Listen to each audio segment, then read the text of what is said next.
안녕하십니까? AFLHS 뉴스룸입니다.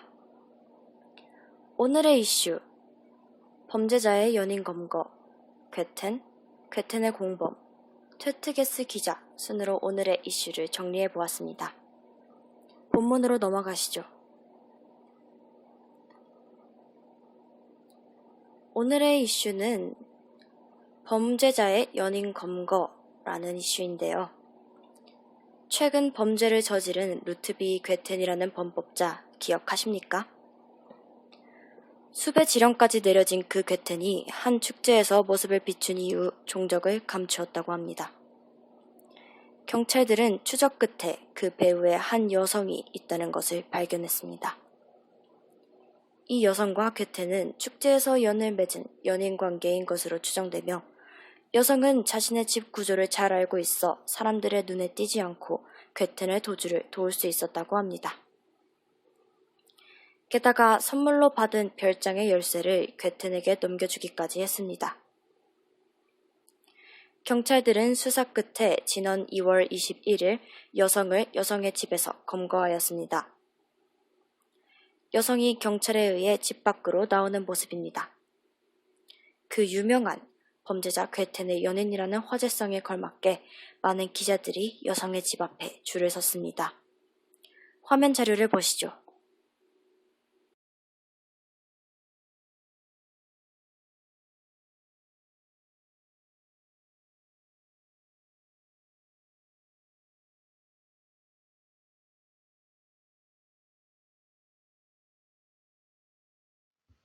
방금 들어온 속보입니다. 강도의 정부 카타리나 블룸이 신사들의 방문에 대한 진술을 거부하고 있다고 합니다. 1년 반 전부터 수배 중이던 강도이자 살인자인 루트비 괴텐은 가정부 일을 하는 정부 카타리나 블룸이 그의 흔적을 없애고 도주를 눈 감아주지 않았더라면 어제 잡힐 수도 있었습니다. 경찰은 블룸이 오래전부터 이 음모에 연루되어 있었다고 추측하고 있습니다. 블룸은 2년 전부터 정기적으로 신사들의 방문을 받아온 것으로 보입니다. 그녀의 아파트가 모의의 본부였을지도 아니면 도당의 아지트 혹은 무기를 거래하는 장소였을지도 모릅니다. 이제 겨우 27살인 가정부가 어림잡아도 11만 마르크나 나가는 아파트를 어떻게 소유하게 되었을까요? 경찰은 계속해서 수사 중이며 검찰은 대대적인 수사력을 동원하고 있습니다. 내일은 보다 더 집중 보도가 진행될 예정입니다. 베르너 퇴트게스 기자입니다.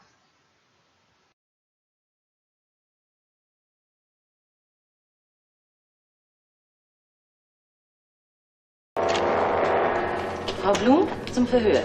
Millionen lesen die Romane von Heinrich Böll. Die aktuellste Erzählung des Nobelpreisträgers wurde zum erregenden Filmreport über eine gefährliche Krankheit unserer Zeit, den Meinungsterror. Versuchen wir mal, uns ein Bild zu machen von der unbescholtenen Hausangestellten Katharina Blum. Ich freue mich so.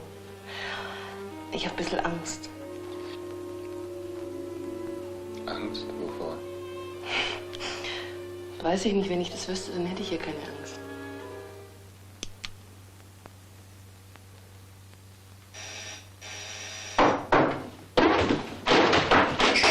Die verlorene Ehre der Katharina Blum ist ein Film über die Gewalt, der zeigt, wie sie entstehen und wohin sie führen kann.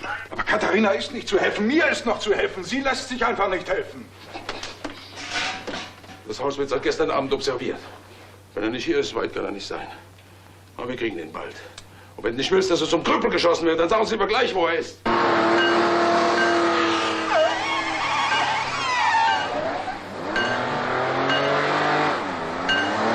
Stattdessen sind sie gleich mit ihm abgezischt. Warum, ist ja klar. Aber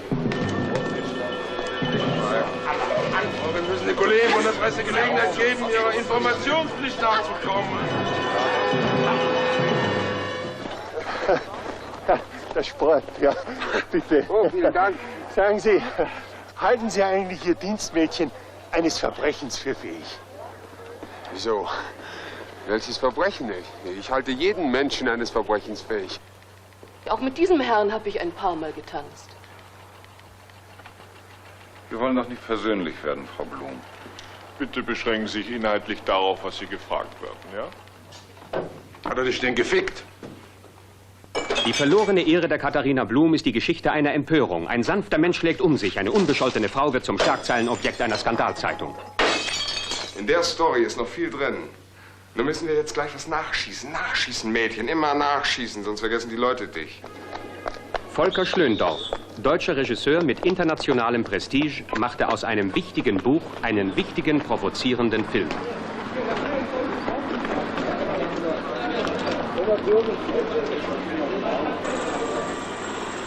In der Rolle der Katharina Blum eine überzeugende Neuentdeckung.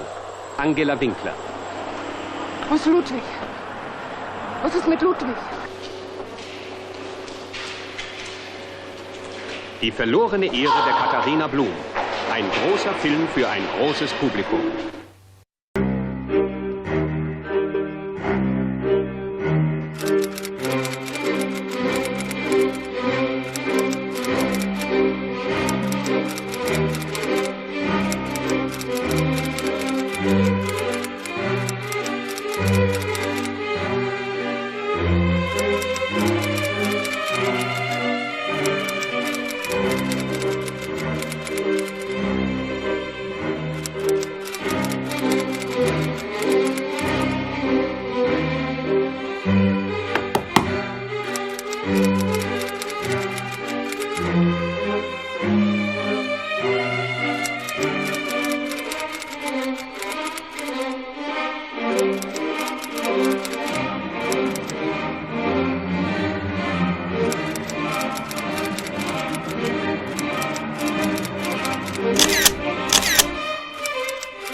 다음은 책의 주인공 카타르나 블룸의 상황에서 문제를 바라본 것입니다. 안녕하세요. 저는 카타리나 블룸입니다. 저는 범죄자인 괴테를 사랑하여 그의 도피를 도왔기 때문에 그의 합당한 처벌을 받아야 한다는 것은 인정합니다. 하지만 세상은 그것만으로는 부족한 것 같더군요. 언론은 제가 정당하게 일하고 받은 대가로 구입한 자가용과 아파트를 범죄로 얻어낸 검은 돈으로 샀다며 모함하고 살인마의 정부 카타리나 블룸이라며 선정적인 제목을 단 기사를 썼죠. 기자들은 무언가에 맞아 찡그린 표정을 한 저를 그대로 찍어 내보냈어요. 저의 잘못을 인정하지 않는 게 아닙니다. 그저 그 상황에서 무언가에 맞아 얼굴을 찌푸렸을 뿐이라고요. 그 기사 이후로 저의 집에는 이상한 물건이 담긴 것이 소포로 오기도 했어요. 제가 얼마나 겁에 질렸었는지 여러분은 상상도 못하실 겁니다. 심지어 테트게스 기자는 오랫동안 저를 괴롭혔습니다. 저희 어머니는 큰 수술을 받아 절대적인 안정이 필요한 환자셨어요. 그런 저희 어머니께 굳이 찾아가 저에 대해 험담을 해야 했나요? 큰 충격을 받으신 어머니께서는 얼마 뒤 돌아가시고 말았습니다. 하지만 테트게스 기자는 자신의 잘못을 인정하지 않았습니다. 오히려 제게 뒤집어 씌웠죠. 저 때문에 어머니가 돌아가셨다고 하더니 저는 더 이상 견딜 수 없었습니다. 저는 테트게스 기자를 향해 총을 쏘았습니다. 하지만 이것은 단순히 그에게만 총을 쏜 것은 아닙니다.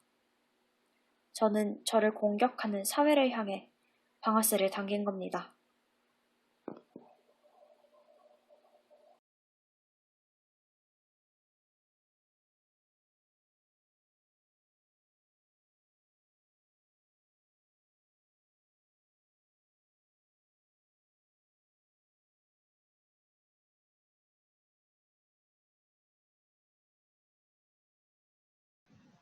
살인사건에 대한 재판을 진행합니다. 피고인은 원하지 않는 경우 말하지 않거나 질문에 대한 대답을 거부할 수 있고 피고인에게 유리한 사실에 대해서는 말할 수 있습니다. 피고인이 이 법정에서 하는 말은 유죄의 증거로 사용될 수 있습니다. 잘 아시겠습니까? 네, 알겠습니다. 검사는 공소의 요지를 진술하십시오. 예, 재판장님, 피고인은 1974년 2월 24일 낮 12시 15분경 피고인 아파트에서 기자 테트게스에게 총상을 입혀 사망에 이르게 하였습니다. 이에 검사는 피고인에 대하여 살인죄로 공소를 제기합니다. 검사 측은 피고인에게 종신형을 구형하는 바입니다. 피고인 카타리나 블룸은 공소장을 받아보셨습니까? 네, 받았습니다. 검사가 방금 말한 공소 사실을 잘 들으셨지요? 네, 잘 들었습니다. 피고인은 공소 사실을 인정하십니까? 네, 인정합니다. 그러나 검사가 말한 종신형은 지나치다고 생각합니다. 저에겐 그럴 만한 이유가 있었습니다. 그 이유가 무엇입니까? 테트게스 기자는 제가 체포될 당시 저의 사광을 왜곡하여 보도했습니다. 그게 무엇이죠? 저는 제 주변에 감싸고 있는 카메라들이 당혹스러워 얼굴을 가리려 움직이다 제 짐이 들어있던 비닐봉투에 맞아 얼굴을 찌푸렸을 뿐인데 그것을 기자는 불만이 가득 차 있는 표정인 듯이 보도를 했습니다. 그러한 개인적인 상황까지 기자가 고려하고 기사를 쓰기는 어려웠다고 생각합니다. 또한 그 기사 때문에 사람을 죽였다는 것은 말이 안 됩니다. 저는 그 상황만이 억울한 것이 아닙니다. 저의 주변인들의 말을 왜곡하여 잘못된 정보를 퍼뜨린 것이 문제라는 것입니다. 그것뿐만이 아닙니다. 테트게스 기자는 저의 사생활을 침해하고 왜곡된 사실을 보도하여 저의 인권에 유린하였습니다. 심지어 병상에 계신 저의 어머니에게까지 찾아가 저를 모함했습니다. 저의 어머니는 큰 수술을 하신 지 얼마 안 되어 절대적인 안정이 필요하신 분이셨습니다. 그러나 그것은 사람들의 알 권리를 보장하기 위한 기자의 정당한 행위였습니다. 기자는 이 일에 대하여 기사를 쓰는 것이 직업이고 그는 그의 일을 했을 뿐입니다. 따라서 카타리나 블룸의 주장으로 살인을 정당화하기에는 부적절하다고 생각합니다. 하지만 그 충격으로 어머니는 돌아가시고 말았습니다. 게다가 기자는 그 죄를 저에게 뒤집어 씌우기까지 했습니다. 기자가 쓴 자극적인 기사 때문에 저의 집 앞으로는 온갖 선정적인 광고나 정치적인 욕설이 담긴 우편물이 배달되었습니다. 저는 기자로 인해 바뀌어버린 사회의 시선을 버틸 수 없었고 제 인생을 망친 기자를 죽일 수밖에 없었습니다.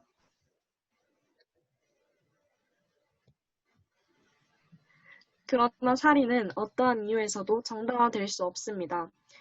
인간의 생명은 어떤 경우에도 침해될 수 없는 가장 기본적인 권리이고 무슨 이유가 있었건 카타리나 블룸은 사람을 죽이는 죄를 지었습니다.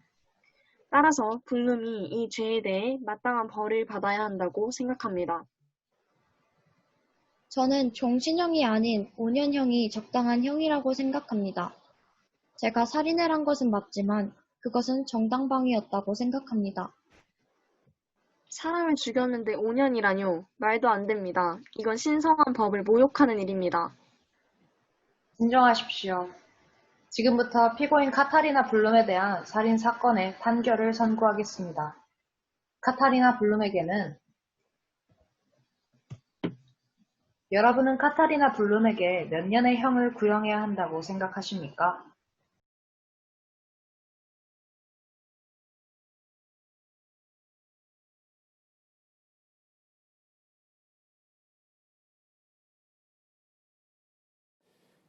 예, 강원도 산불 당시에 문재인 대통령이 술을 마셨다, 또 보톡스를 맞느라 산불 진화가 늦어졌다.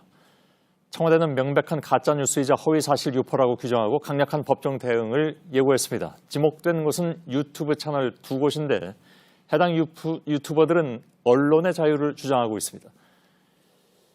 매체를 통해서 어떤 사실을 밝혀서 알리거나 어떤 문제에 대하여 여론을 형성하는 활동, 이것이 언론의 정의이기도 하죠. 과연 의도적으로 볼 수 있는 가짜뉴스 생산과 유포를 이런 언론의 범주에 넣어야 하는가를 놓고도 논란이 일고 있습니다. 먼저 조익신 기자입니다. 청와대가 가짜뉴스의 온상으로 지목한 유튜버들. 논평이었다. 언론의 자유도 없냐며 즉각 반발했습니다. 한 블로거의 글을 인용하면서 지금 문재인 대통령이 언론사 사장들과 술을 마셔서 그렇다는 이야기가 있는데 해명하라고 촉구했습니다. 논평입니다. 박근혜 정부 당시에 심지어는 없는 점까지 의혹으로 만들어내서 말이죠. 여기 보톡스 맞은 자국이다. 신의 한수도 마찬가지로 얼굴이 좀 부었다. 이거 보톡스 맞은 거 아니냐. 이들은 인터넷 글이나 다른 유튜브 채널을 인용했습니다. 사실과 주장을 교묘히 뒤섞기도 했습니다. 법망을 빠져나갈 방법이라는 지적입니다. 일부 유튜버들은 조양호 한진그룹 회장의 사망 소식도 비슷한 방식으로 전했습니다. 문재인 정부가 국민연금을 지렛대 삼아서 대기업을 공격하고 압박해온 결과로 조 회장이 제명대로 살지 못하고 일찍 세상을 떴다는 그런 시각인 것이죠. 모 유튜브 채널에서도 말씀하신 것처럼 사실상 조양호 회장을 죽음에 이르게 한 게 바로 문재인 아니냐. 주장인지 사실인지 알 수 없는 말을 전하는 이들은 전현직 언론인들입니다. 때문에 일반 유튜버들의 발언보다 사실이라고 믿을 가능성이 큽니다. JTBC 조유신입니다. 카타리나 블룸의 잃어버린 명예 속에는 자극적인 보도와 언론으로 인한 사생활 침해로 문제가 되는 상황이 나와 있습니다.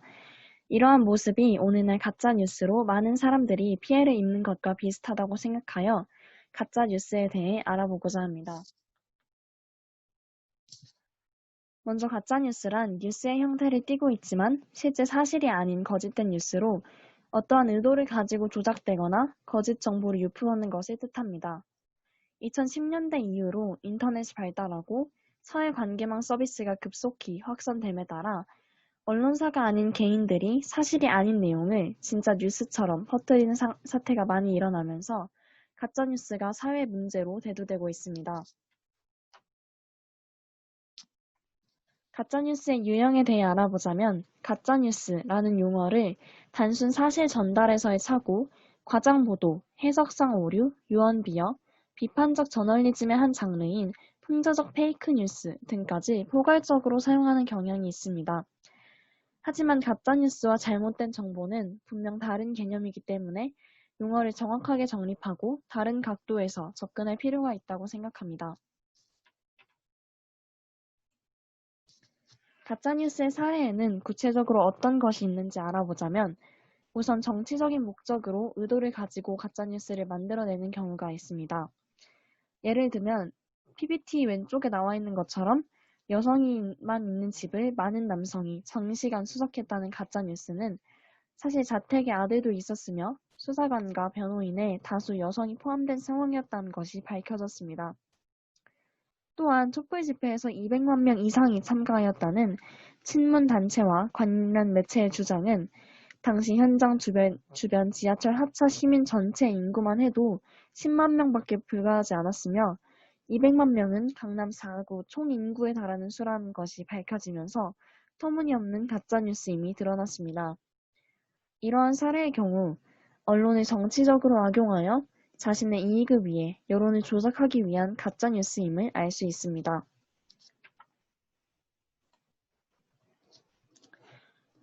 그럼 여러분이 들어봤을 법한 대표적인 가짜뉴스에는 미국 대통령 선거, 문재인 정부, 그리고 코로나19에 관련된 사례들이 있습니다.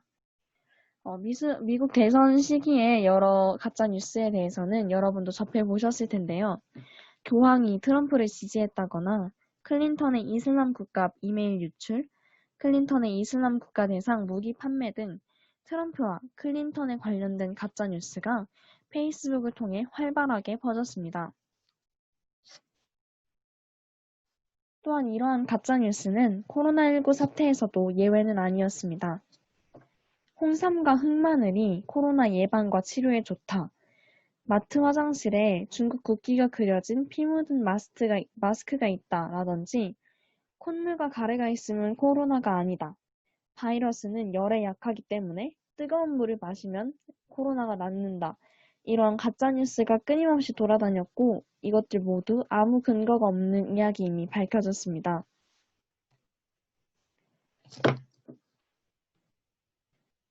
이렇게 수많은 가짜뉴스가 우리 주변에 존재하는데요. 이러한 가짜뉴스로 인한 피해는 어떠할까요? 우선 가짜뉴스는 실제 건수를 추정하기 어려울 정도로 계속해서 증가하고 있습니다.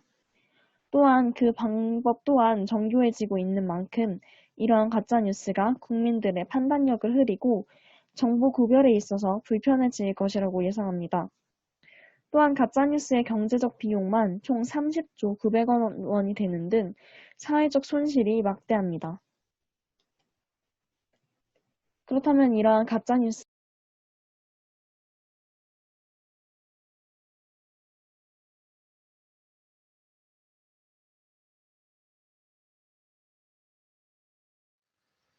대다수의 언론은 혐오 발언을 막말이라고 규정하고 전달해 왔습니다. 언론은 이러한 혐오 발언에 대해 뚜렷한 기준으로 평가하고 보도하는 태도가 아니라 과거의 관습대로 일단 직접 인용부 후 따옴표를 통해 그대로 전달함으로써 이 발언에 충실한 전달자 역할을 하고 있는데요. 직접 인용 방식의 보도는 언론으로 하여금 보도 결과에 대한 책임을 면하게 합니다. 한국의 정치 구조와 정치 저널리즘의 비즈니스 자체를 지탱하는 일종의 합의된 규칙같이 말이죠. 이를 위한 해결 방안으로는 사회적 합의가 먼저 필요하다고 생각합니다. 혐오 표현에 대해 이것이 부적절하고 잘못된 발언임을 알아야 하고 이것을 전달하는 보도에 대해서도 좋지 않은 기사라는 점을 시민과 정치인, 기자들 스스로가 명확히 인식하는 데서 출발해야만 합니다. 또한 어떤 시스템적 개입이나 규제 역시 이러한 사회적 합의에서 출발해야 하죠. 그리고 언론인들이 지금까지 관행으로 여겨져 온 균형이라는 강박에서 벗어나는 것도 필요합니다.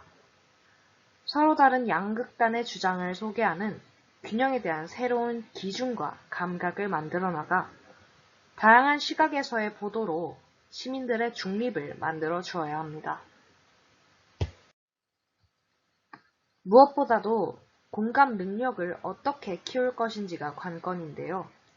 악의 평범성이란 평범한 사람이 상대방의 처지에서 생각하는 능력이 결여될 때 얼마나 잔인해질 수 있는지를 잘 보여줍니다. 혐오를 저지르는 이들이 상대방에 대해 생각할 능력을 갖추게 된다면 지금과는 달라질 수 있다고 생각합니다.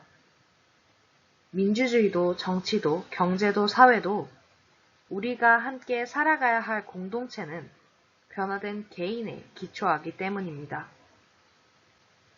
혐오는 인류의 파국을 초래할 수도 있습니다. 포퓰리즘이 나타난 이유도 트럼프가 나온 것도 이것과 일맥상통하다고 볼 수 있죠. 혐오는 결국 정치를, 민주주의를, 언론을 복원해야 해결될 문제입니다.